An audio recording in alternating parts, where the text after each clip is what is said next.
அடுத்ததாக பல வெள்ளி விழா வெற்றி விழா படங்களை இயக்கி காலத்தால் அழியாத சிறந்த படைப்புகளை கொடுத்த இயக்குனர். இவர் இயக்குனர் மட்டும் இல்ல, சிறந்த பாடலாசிரியரும் கூட.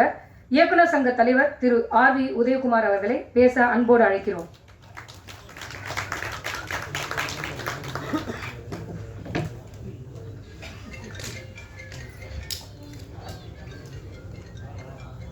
நன்றி. வந்த உடனே திருக்குறள் புக்கை கொடுத்த என் பிரியத்துக்குரிய சகோதரர், தயாரிப்பாளர், நடிகர், இயக்குனர் திரு ஜே.எஸ்.கே. சதீஷ் அவர்களுக்கு நன்றி.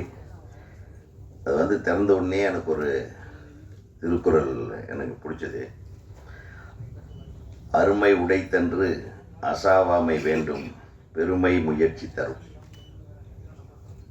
அதாவது அருமை உடைத்தென்று அசாவாமை வேண்டும், பெருமை முயற்சி தரும். அப்படின்னா இந்த செயல் செய்வதற்கு கடினமானது என்று மனத்தளர்ச்சி அடையாமல் தக்க முயற்சி செய்தால் அச்செயலை செய்து பெருமை பெறலாம். இந்த டைரக்ஷனுங்கிறது ஒரு பெரிய விஷயம் கிடையாது, அது ஒரு சிரமமான விஷயம் கிடையாது அப்படின்னு நினச்சி முயற்சி பண்ணி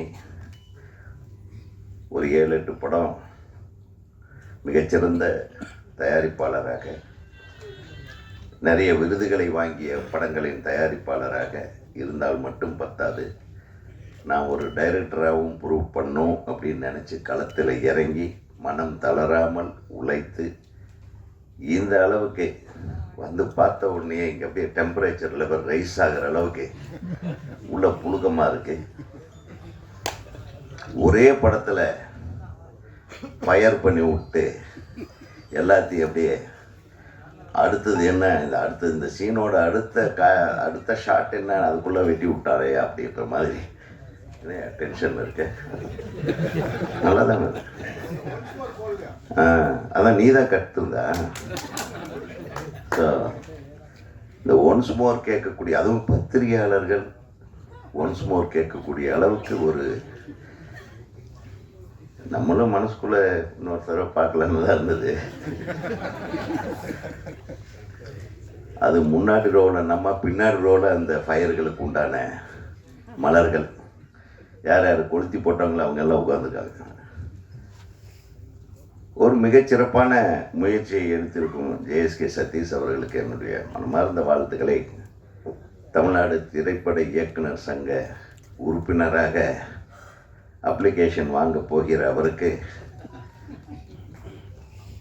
என்னுடைய மனமார்ந்த வாழ்த்துக்கள்.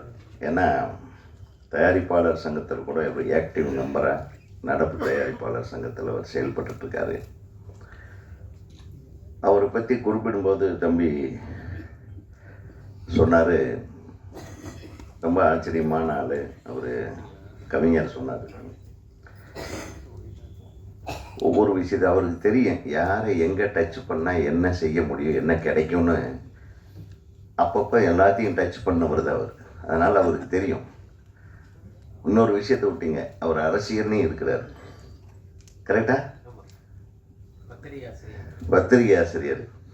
ஸோ எல்லா துறையிலையும் அவருக்கு தெரியும் எந்தெந்த இடத்துல யாரை பிடிச்சா என்னென்ன செய்ய முடியும்னு.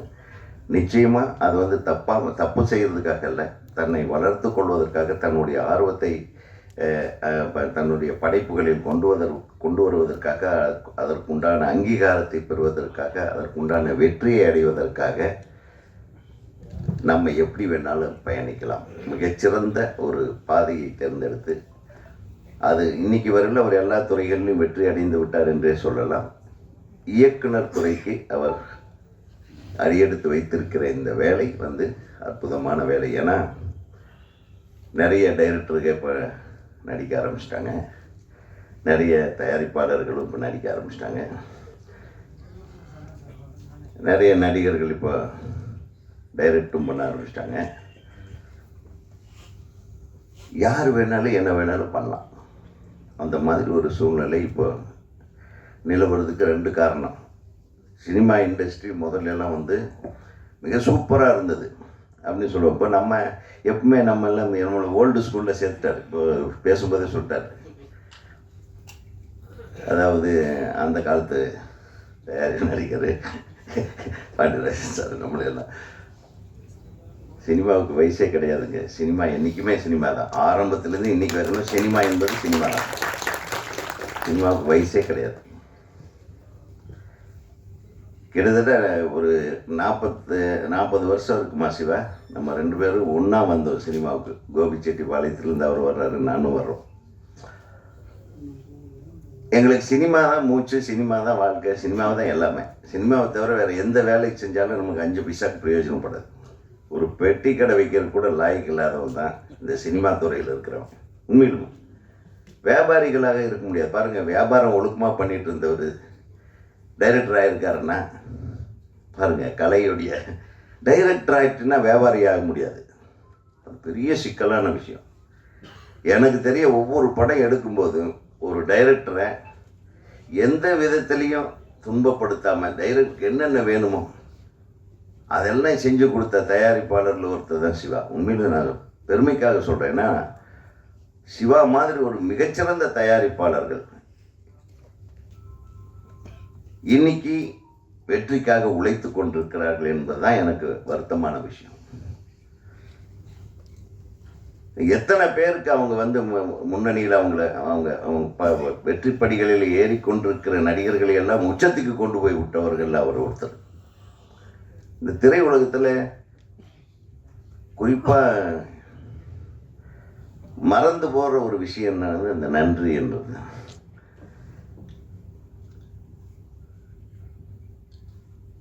மறைந்து போன மனோரமா அவர்களை வந்து நான் வந்து முதல்ல அவங்க ஒரு காலத்தில் காமெடி பண்ணிகிட்டு இருந்தாங்க. அதுக்கப்புறம் ஏவிஎம் படத்தில் இந்த பாண்டியராஜன் சார் படம் பாட்டி சொல்லி காட்டாதே, அந்த மாதிரி படங்கள்லாம் ஒரு வேறு மாதிரி ஒரு ரேஞ்சில் பண்ணாங்க.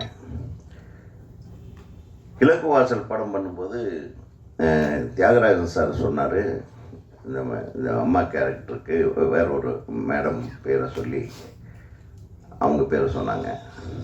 எனக்கு சார் மனோரமா ஆட்சி இருந்தால் நல்லாயிருக்கும்னு சொன்னேன். அவங்க அப்போ வந்து ஒரு பின்னடைவில் சந்திச்சுட்டு இருந்த நேரம். அப்போ வந்த உடனே அந்த படத்தில் மனோரமா ஆட்சி உள்ளே வந்த உடனே அவங்க அந்த கலரே மாறிச்சு. அந்த படத்தோட கலரே மாறிச்சு. அவங்க காமெடி மட்டும் இல்லாமல் சென்டிமெண்ட் மதராகவும் அதுக்குள்ளே அவங்க காமெடியும் கொண்டு வந்து மிக்ஸ் பண்ணி, அதை தொடர்ந்து என்னுடைய சின்ன கவுண்டர் படத்தில் இந்த பெரிய கவுண்டிச்சி character one of the wonderful character. அது நடிகர் சிவகுமார் அவர்களுடைய அம்மாவை நான் பார்த்துருக்கேன். அவங்க எப்படி இருப்பாங்களோ அதே மாதிரி கொஞ்சம் எத்து பல்லெல்லாம் நானே செட் பண்ணி அவங்களுக்கு நம்ம வாழ்க்கையில் நம்ம சந்தித்த கதாபாத்திரங்களை எல்லாம் உள்ளடக்கி அந்த மாதிரி பண்ணி தொடர்ந்து என்னுடைய படங்களில் எல்லா படங்கள்லையும் மனோரமா வச்சுருந்தாங்க. அதுக்கப்புறம் ஒரு மிகப்பெரிய ரவுண்டு சின்ன தம்பி அது இதுன்னு அவங்க சொன்னாங்க, தம்பி சினிமாவில் மட்டும் இந்த நன்றியை மட்டும் எதிர்பார்த்துறாதீங்க அப்படின்னு சொன்னாங்க. எதுக்கு சொன்னாங்கன்னு தெரில, என்னால் அதை உணர முடிகிறது. நன்றி என்பது மிகப்பெரிய வார்த்தை, மிகப்பெரிய உணர்வு. அதை கொண்டவன் யாரோ ஒருத்தர் 2 பேர் தான் இருக்காங்க. ஒவ்வொருத்தரும் நன்றி உள்ளவர்களாக இருந்து விட்டால் சினிமாவை நம்ம சொன்னபடி கேட்கும்.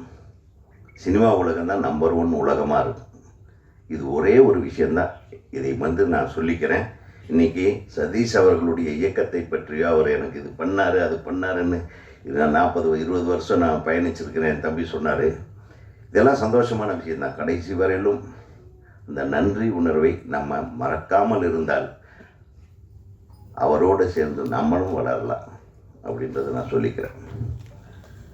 அப்புறம் உஷ்ணமான ஒரு விஷயம், முதல்லலாம் தமிழில் டைட்டில் வச்சா தான் படமே ரிலீஸ் ஆகும். இப்போல்லாம் இங்கிலீஷில் வச்சா தான் ரிலீஸ் ஆகும் இல்லையா சிவன்? ஃபயரு, அப்புறம் இந்த டிராஃபிக் எடுத்துக்கலாம். டிராஃபிக்கு அப்படின்னு ஒரு படம் வரும். You turn, right turn, left turn. எப்பா தமிழில் டைட்டிலாக இல்லை.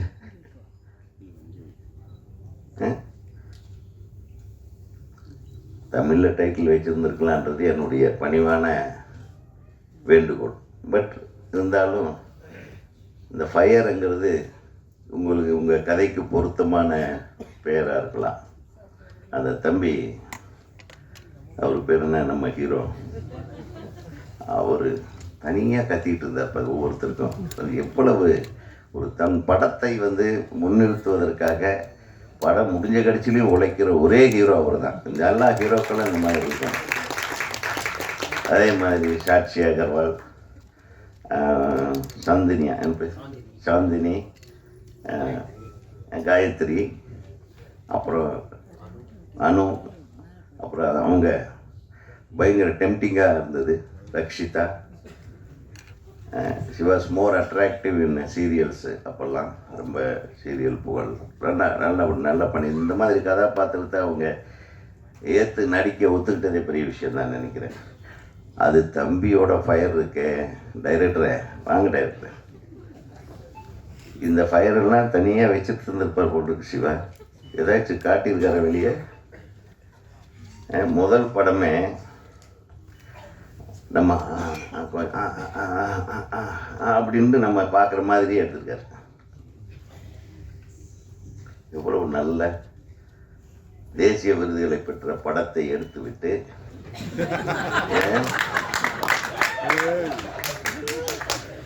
என்ன சார் அவ்வளோதானா? இதுலேயும் ஒரு தேசிய விருதை பெறப்போகிற ஒரு உணர்வு இருக்கிறது என்பது மட்டும் மறந்து விடுறாரு. அதான் அதாவது இது தப்பான உணர்வே கிடையாது சார். ஒருத்தனுக்கு அதை அவன் பட்டையை கிளப்பிருப்பான் போட்டிருக்கு. அவன் தனியாக நீ ரோட்டில் நடமாட்ட முடியாது. இந்த ஹீரோ யாரை பார்த்தாலும் கை வைக்கிறான். நல்ல வேலை ரக்ஷிதா சாட்சி பக்கத்தில் என்ன உட்காந்து வச்சிட்டாங்க. அதனால் நீ தள்ளி போயிட்ட இல்லை? நான் ரொம்ப சேஃபான ஆளுப்பேன். மானிட்டரில் இவர் தானே? சரி, நீ சீக்கிரம் மெம்பர் ஆயிடணும். அந்த ஃபயர்லேயே சீக்கிரம் வந்து ஃபயர்ஃபுல்லாக ஒரு இந்த மாதிரி ஒரு இயக்குனர் சங்கம் வரவேற்கிறது. ஒருத்தர் டைரக்டராக வரணுன்னாவே, ஒரு தயாரிப்பாளர் டைரக்டராக மாறுறாருன்னாவே எனக்கு ஒரு இது என்னென்னா, ஒரு நல்ல நம்ம 10 அசிஸ்டன்ட் டைரக்டர்கள், நல்ல அசிஸ்டன்ட் டைரக்டர்கள் உங்களுக்கு உதவிகரமாக இருந்திருப்பார்கள். ஒரு கோ டைரக்டர் உதவிகரமாக இருந்து, ஒரு நல்ல ரைட்டர் உதவிகரமாக இருந்திருப்பார்கள். இல்லைன்னா புதுசாக தயாரிப்பாளர்லாம் பெரிய டைரக்டர் ஆக முடியாது. கைதட்டுங்க இதுக்கு.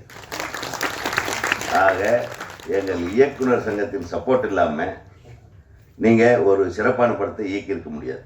கரெக்டாக சிவா?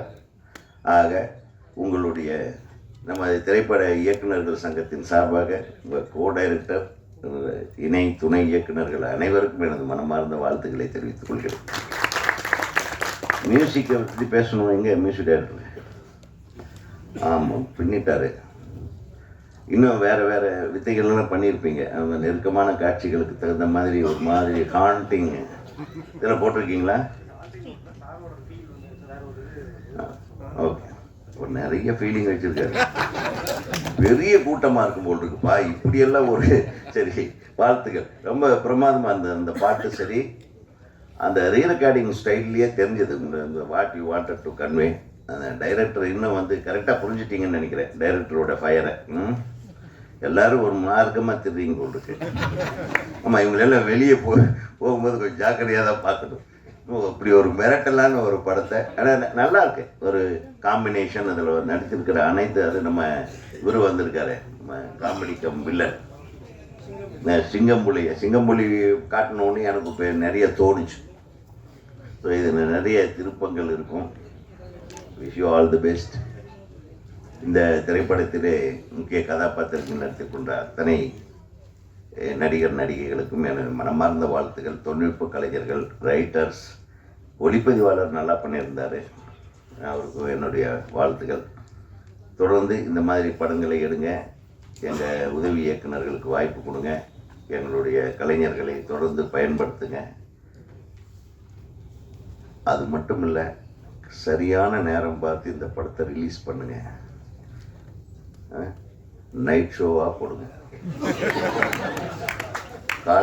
காலை காட்சிகள் இரவு 3 மணி காட்சி இந்த மாதிரி கேட்டு வாங்கி இந்த படத்தை மிகப்பெரிய வெற்றி படமாக ஆக்க வேண்டும். நான் ஃபஸ்ட் படமே பார்க்கணுன்னே நீங்கள் இல்லைன்னா ஃபஸ்ட் காப்பி வந்தோடனே எங்களுக்கு காட்டிடணும், அது ஒரு தாங்க முடியல என்று கூறி உங்களுடைய ஆர்வத்துக்காக என்னுடைய வாழ்த்துக்களை தெரிவித்து நன்றி கூறுகிறேன். தலைவர் மிக மகிழ்ச்சி. இப்போது ஃபயர் பட இயக்குனர் மற்றும் தயாரிப்பாளர் ஜேஎஸ்கே சார் அவர்களுக்கு தமிழ்நாடு திரைப்பட இயக்குனர் சங்கத்தின் சார்பாக தலைவர் அவர்கள் பொன்னடை போட்டுவார். தலைவர் அவர்கள் தமிழ்நாடு திரைப்பட இயக்குனர் சங்கத்தின் சார்பாக தலைவர் அவர்கள் தமிழ்நாடு திரைப்பட இயக்குனர் சங்கத்தின் சார்பாக பொன்னடை போட்டு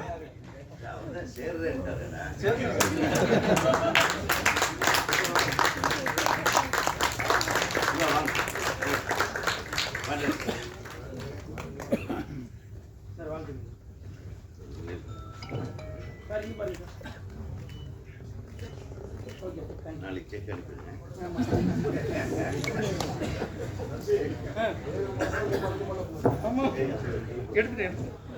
நன்றி சார்.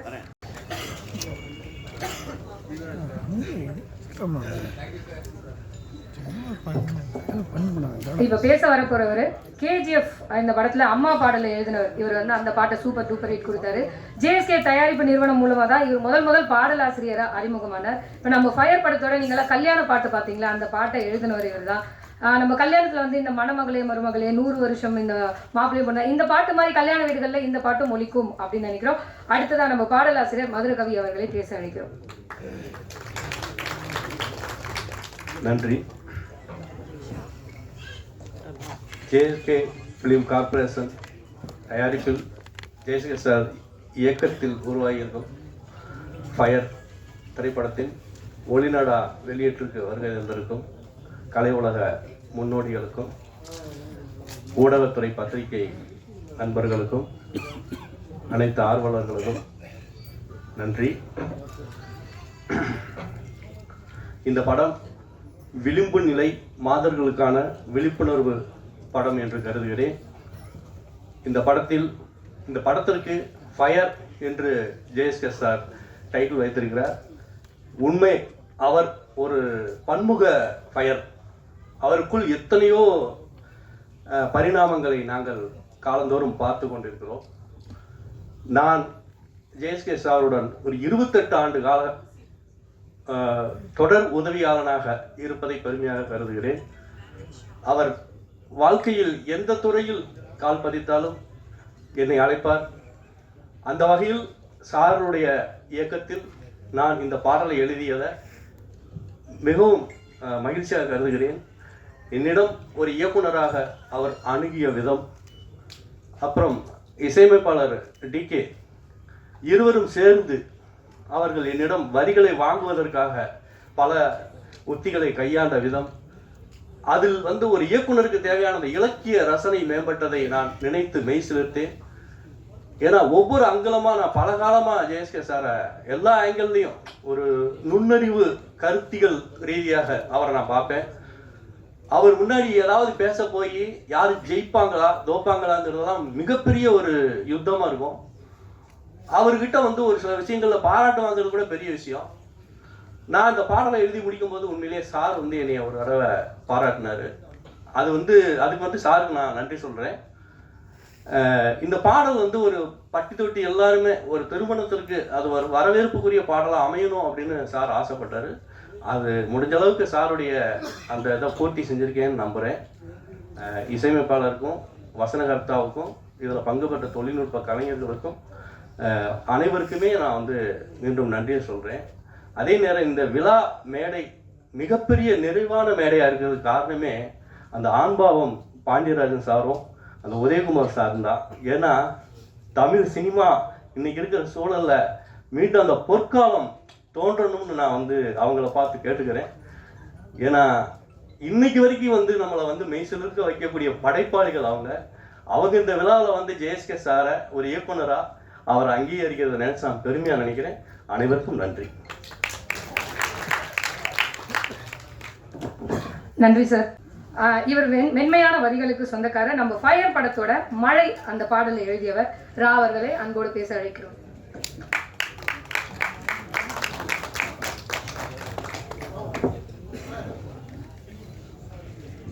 அனைவருக்கும் வணக்கம். மேடையில் இருக்கிற திரைப்பட ஜாம்பவான்களுக்கும் வணக்கம். இது என்னுடைய முதல் மேடை. நான் இது வரைக்கும் பத்திரிகை சார்பாக நிறைய மேடைகளுக்கு போயிருக்கிறேன். பாடலாசிரியராக இந்த மேடைக்கு என்னை அறிமுகம் செய்து வைத்த ஜேஎஸ்கே சார் அவர்களுக்கு என்னுடைய நன்றியை தெரிவிச்சுக்கிறேன். நான் அறிமுகம் ஆகிறதுக்கு முன்னாடியே என்னுடைய பாடல் அவருக்கு போய் சேர்ந்துருச்சு. அது அந்த வரிகள் பிடிச்சதுனால தான் என்னை அவர் சந்திச்சார். அதுக்கு மூல காரணமாக இருந்த இசையமைப்பாளர் டிகே. அவர் நீண்ட நாட்களாக அவருடைய பயணிச்சுட்டு இருக்கிறேன். என் மேலே நம்பிக்கை வச்சு நீங்கள் வாங்க, நீங்கள் வரிகள் கொடுங்க, சார் கண்டிப்பாக அக்செப்ட் பண்ணுவார், அந்த நம்பிக்கை எனக்கு இருக்குது அப்படின்னு சொன்னார். முதல் அறிமுகம் தான். ஜேஎஸ்கே சாரை மீட் பண்ணுறேன். அவர் எதுவுமே சொல்லலை, சிச்சுவேஷன் மட்டும்தான் சொன்னார். அந்த மழை சாங்கு அவர் ஆல்ரெடி என்னை கணிச்சிருப்பார். வரிகள் நல்லா இருக்குதுன்றதுனால தான் என்னை நேரில் சந்திச்சிருக்காரு. அவருக்கு இந்த வாய்ப்பு எனக்கு கொடுத்ததுக்கு அவருக்கு மிக்க நன்றியை தெரிவிச்சுக்கிறேன். அனைவருக்கும் வணக்கம். ஊடக நண்பர்களுக்கும் என்னுடைய நன்றியை வணக்கத்தையும் தெரிவிச்சுக்கிறேன். எல்லாருக்கும்